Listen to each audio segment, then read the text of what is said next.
ragione in giro.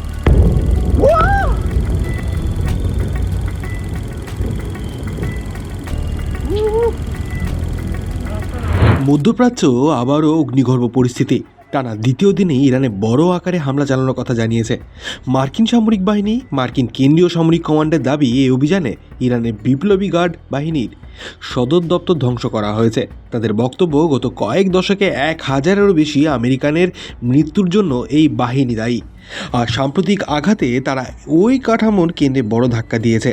একই সময় ইসরায়েলের সেনাবাহিনী জানায় তারা ইরানের একাধিক সামরিক ও গোয়েন্দা ঘাঁটিতে হামলা চালিয়েছে, যার মধ্যে বিমান বাহিনীর নিয়ন্ত্রণ কেন্দ্র ও অভ্যন্তরীণ নিরাপত্তা দপ্তরও রয়েছে।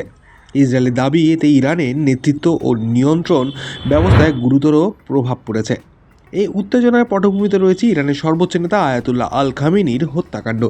তার মৃত্যুর পর দেশ জুড়ে অনিশ্চয়তা তৈরি হয়েছে। তেহরানের বিস্ফোরণের শব্দ শোনা যাওয়ার খবর মিলছে। পরিস্থিতি দ্রুত বদলাতে থাকে। ইরান পাল্টা প্রতিক্রিয়ায় ইসরায়েল ও উপসাগরীয় অঞ্চলে অবস্থিত মার্কিন সামরিক ঘাঁটিগুলোকে লক্ষ্য করে ক্ষেপণাস্ত্র মানববিহীন উড়োজাহাজ হামলা চালায় বলে বিভিন্ন সূত্রে জানা গিয়েছে। ফলে সংঘাত শুধু দু দেশের মধ্যে সীমাবদ্ধ নেই, বরং গোটা অঞ্চল জুড়ে অস্থিরতা ছড়িয়ে পড়ার আশঙ্কা তৈরি হয়েছে। বিশেষজ্ঞরা বলছেন, এই সংঘাতের তাৎপর্য শুধু সামরিক নয়, কূটনৈতিক দিক থেকেও গভীর।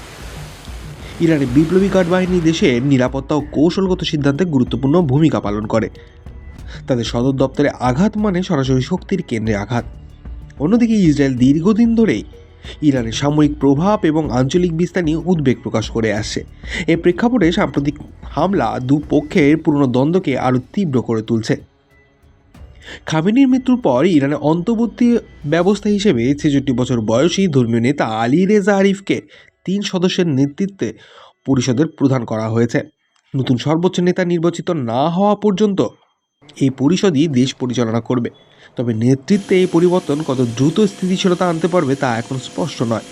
সব মিলিয়ে পরিস্থিতি অত্যন্ত সংবেদনশীল। একদিকে শক্তি প্রদর্শন, অন্যদিকে পাল্টা হামলা।